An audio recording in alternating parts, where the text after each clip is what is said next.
और आगे बढ़ लेते हैं। राहुल गांधी आज संभल जाएंगे। संभल में पीड़ित परिवारों से मुलाकात करते हुए नजर आएंगे राहुल गांधी। संभल डीएम ने दिल्ली से संभल रूट पर पड़ने वाले जिलों के डीएम को पत्र लिखा है।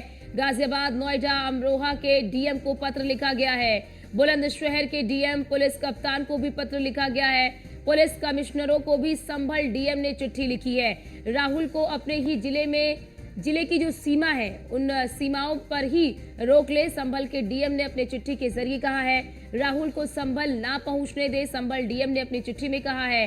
डीएम को अभी भी कानून व्यवस्था बिगड़ने का खतरा है और इसी वजह से अगर बात संभल की कर ले तो संभल में 10 तारीख तक यानी कि 10 दिसंबर तक बाहरी लोगों के प्रवेश पर बिल्कुल प्रतिबंध लगा हुआ है। उसके बावजूद भी आज नेता प्रतिपक्ष जो राहुल गांधी हैं वो संभल का दौरा करेंगे। हालांकि उन्होंने पहले ही उनका जो ये शेड्यूल है पहले ही जारी हो चुका था कि वो संभल का दौरा करेंगे। और अभी आपने देखा कि बीते दिनों किस तरह से कांग्रेस का जो प्रतिनिधि मंडल दल है वो संभल जाने की कोशिश कर रहे थे, लेकिन उन्हें रोक दिया गया क्योंकि वहां पर संभल में स्थिति जरूर सामान्य हो चुकी है, लेकिन एक तनाव अभी भी लोगों के बीच बना हुआ है। ऐसे में स्थिति खराब ना हो, जिसे देखते हुए अब वहां पर एहतियात बरते जा रहे हैं। और हमारे साथ हमारे संवाददाता मोहसिन जुड़ चुके हैं। मोहसिन, हमने पहले देखा कि कांग्रेस का प्रतिनिधिमंडल जाने की कोशिश कर रहा था, उन्हें रोक दिया गया, उन्हें बताया गया, अवगत कराया गया कि अभी आप मत जाइए। अब राहुल गांधी दौरा करने के लिए पहुंच रहे हैं। देखिए, बिल्कुल जाहिर तौर पर लगातार जो है संभल जाने के लिए जो विपक्षी राजनीतिक दल है वो पूरी कोशिश कर रहे हैं। सबसे पहले समाजवादी पार्टी के प्रतिनिधिमंडल ने संभल जाने की कोशिश की थी, लेकिन उन्हें रोक दिया गया था। उसके बाद में जो है फिर 2 दिसंबर को जो है अजय राय और उसके अलावा जो उत्तर प्रदेश कांग्रेस कमेटी के तमाम सदस्य हैं, पदाधिकारी हैं, उन्होंने भी संभल जाने का कोशिश की थी, लेकिन उन सबको रोक दिया गया था। लखनऊ में अजय राय को रोक दिया गया था और अब राहुल गांधी, प्रियंका गांधी, अविनाश पांडे और इसके अलावा जो कांग्रेस के प्रदेश अध्यक्ष है अजय राय, उन्होंने आज संभल जाने का ऐलान किया है।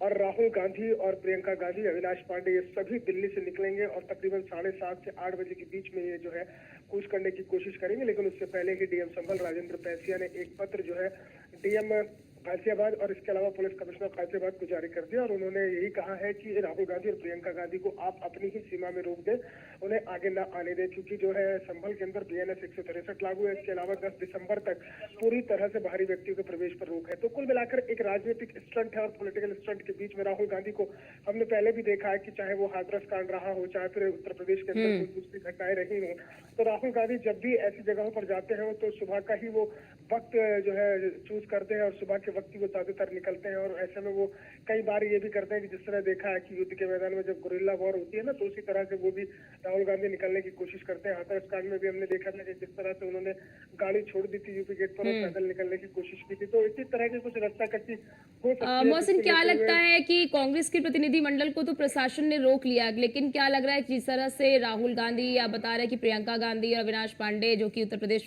के प्रभारी हैं, वो अगर जाने की जिद कर रहे हैं तो क्या प्रशासन के लिए एक बड़ी चुनौती है इन्हें रोक पाना? देखिए, बिल्कुल जाहिर तौर पर चुनौती तो शुरुआती तौर पर होगी ही, क्योंकि नेता प्रतिपक्ष राहुल गांधी और हाल ही में जो है वायनाड से सांसद बनी है प्रियंका गांधी और अविनाश पांडे खुद मौजूद रहेंगे। तो ऐसे में जो है वो एक रस्साकसी की स्थिति हो सकती है, एक तरह तनी की स्थिति हो सकती है। लेकिन जो है गाजियाबाद पुलिस प्रशासन ने पूरे इंतजाम किए हैं और पूरी तरह से पुलिस फोर्स को वहां पर तैनात किया है यूपी बॉर्डर पर। और इसके अलावा जो संभल जाने वाले रास्ते हैं वहां पर भी जगह जगह पॉइंट्स पर अलग अलग पुलिस फोर्स को तैनात किया। तो कुल मिलाकर जो है राहुल गांधी हो, मौसम, क्या जानकारी मिल रही है कि राहुल गांधी किस रूट से जा सकते हैं संभल? जैसा आप बता रहे हैं कि कई सारे रूट है संभल जाने के, तो अभी क्या कुछ जानकारी सामने आ रही है कि किस रूट से जा सकते हैं राहुल गांधी संभल? देखिए अर्चना, फिलहाल तो ये जानकारी आ रही है कि राहुल गांधी और प्रियंका गांधी, अविनाश पांडे जो है वो यूपी गेट से होते हुए ही संभल जाएंगे, क्योंकि जो सबसे सीधा और आसान रास्ता है वो दिल्ली से यूपी गेट होते हुए वाया लाल कुआं और ये आपका हापुड़ पिलखवा होते हुए सीधा संभल के लिए निकल जाता है रास्ता और यहाँ से नजदीक भी पड़ता है।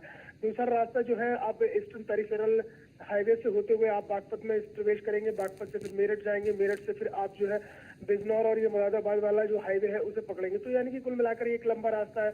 तो क्योंकि जो मीडिया अटेंशन रहेगी वो भी ज्यादातर यूपी गेट पर ही रहेगी, तो ज्यादातर जो संभावनाएं हैं वो यही है कि राहुल गांधी दिल्ली से अपने आवास से निकलेंगे और वो सीधा पहले यूपी गेट पहुंचेंगे और यूपी गेट से जो है होते हुए वो संभल जाने की कोशिश करेंगे। तो इसलिए सबसे ज्यादा फोकस जो है गाजियाबाद पुलिस प्रशासन का वो यूपी गेट पर ही है, क्योंकि यूपी गेट से ही जो है निकलने की वो कोशिश करेंगे। तो कुल मिलाकर जो यूपी गेट से अगर हम बात करते हैं, जो इंदिरापुरम से होते हुए वाया वसुंधरा और साहिबाबाद होते हुए गाजियाबाद के अंदर रास्ता जाता है, तो उस पॉइंट पर भी पुलिस फोर्स को तैनात किया गया है। इसके अलावा जो आप बात करेंगे, जो अब हाईवे निकलता है ये पूरा दिल्ली मेरठ एक्सप्रेस वे है, उस पर भी पुलिस फोर्स अलग अलग पॉइंट पर तैनात की गई है। तो कुल मिलाकर जो है राहुल गांधी, प्रियंका गांधी और अविनाश पांडे को रोकने की पूरी कोशिश गाजियाबाद पुलिस प्रशासन ने कर ली है, क्योंकि जो डीएम संभल का पत्र यहाँ पर पहुंचा है उसका अनुपालन कराना बहुत जरूरी होगा। जिस तरह से 10 दिसंबर तक पूरी तरह से रोक लगी हुई है, किसी भी समाजसेवी संगठन हो चाहे राजनीतिक दल हो, किसी को भी संभल जाने की अनुमति नहीं है। क्योंकि कल ही एक और सनसनीखेज खुलासा संभल हिंसा पर हुआ है कि जिस तरह से वहां पर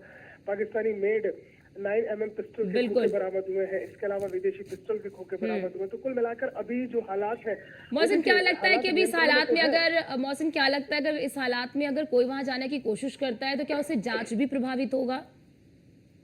नहीं, देखिए बिल्कुल निश्चित तौर पर देखिए पुलिस प्रशासन की सबसे पहले जिम्मेदारी यही है संभल की कि वो पहले जांच को पूरी कर ले, क्योंकि मजिस्ट्रेट जांच भी चल रही है। इसके अलावा न्यायिक आयोग का गठन भी हुआ है। तो ऐसे में पुलिस प्रशासन के लिए दोहरी जिम्मेदारी बढ़ जाती है कि अगर कोई भी राजनीतिक दल या कोई भी समाजसेवी संगठन संभल जाने की कोशिश करेगा तो सबसे पहले कानून व्यवस्था की स्थिति बिगड़ने की जो हालात है वो पैदा हो सकते हैं। तो ऐसे में कानून व्यवस्था की स्थिति को बनाए रखना संभल पुलिस प्रशासन की बड़ी जिम्मेदारी है और उसके बीच में उसको जांच भी कराना। तो ऐसे में अगर आप वहां जाने की कोशिश करते हैं या कोई भी राजनीतिक दल जाने की कोशिश करता है तो कहीं ना कहीं न केवल जांच प्रभावित होगी बल्कि कानून व्यवस्था की स्थिति भी बिगड़ सकती है। तो उसको लेकर ये तमाम चीजें की जा रही है कि भाई अभी रुक जाइए। और ये कहा भी है संभल प्रशासन ने कि आपको आना है, आपको संभल में दौरा मोहसिन, करना है, हमने आप आइए, पिछले जो दिनों ही रोकने की देखा तो आप निकल मोहसिन सकते हैं। मोहसिन हमने पिछले दिनों ही देखा कि किस तरह से जब कांग्रेस का प्रतिनिधिमंडल जाने की कोशिश कर रहा था, जिसमें कांग्रेस प्रदेश अध्यक्ष अजय राय भी शामिल थे और उन्हें समझाया भी गया, उसके बाद उनकी प्रतिक्रिया भी सामने आई। उन्होंने कहा कि ठीक है, हम 10 तारीख के बाद जाएंगे, हम अपनी इन स्थितियों से जो शीर्ष नेतृत्व है उनको अवगत करा देंगे। तो अब ऐसे में राहुल गांधी का संभल दौरा का ही माना जाए कि क्या साफ तौर पर जो कांग्रेस प्रदेश अध्यक्ष है उन्होंने क्या शीर्ष नेतृत्व को अवगत नहीं कराया? क्या शीर्ष नेतृत्व अवगत नहीं है संभल की सिचुएशन को लेकर? देखिए ऐसा नहीं है अर्चना, अवगत सब है, चाहे शीर्ष नेतृत्व हो, चाहे फिर उनका प्रदेश कांग्रेस कमेटी हो, चाहे ऑल इंडिया कांग्रेस कमेटी हो, सभी जो लोग हैं अवगत हैं। लेकिन कुल मिलाकर वही स्थिति है ना कि मीडिया अटेंशन लेनी है, सुर्खियां बटोरनी है। तो ऐसे में कहीं ना कहीं जो है ये पूरे के पूरे हालात पैदा हो रहे हैं। जब कांग्रेस प्रदेश अध्यक्ष अजय राय को अवगत करा दिया गया, उनके पास पत्र बाकायदा पहुंचा है डीएम संभल का कि भाई 10 दिसंबर तक जो है बाहरी व्यक्तियों के प्रवेश पर रोक है और आप कह रहे हैं कि अब आप 10 दिसंबर के बाद चले जाएंगे। और ऐसे में राहुल गांधी, प्रियंका गांधी, अविनाश पांडे ये जिद पर अड़ जाते हैं कि नहीं भाई हम तो आज ही संभल जाएंगे। तो यानी कि कुल मिलाकर स्थिति वही है अर्चना कि हर कोई जो है अब इस पूरे मुद्दे को बुलाने की कोशिश कर रहा है और एक राजनीतिक जो एक फायदा है उसे उठाने की कोशिश की जा रही है, चाहे वो समाजवादी पार्टी हो, चाहे वो कांग्रेस पार्टी हो। हालांकि इस पूरे मुद्दे पर जो है सोशल मीडिया पर केवल मायावती आई है, उसके अलावा उन्होंने कोई ऐसा बयान जारी नहीं किया है, ना उनका किसी प्रतिनिधिमंडल ने कहा कि हम संभल जाएंगे।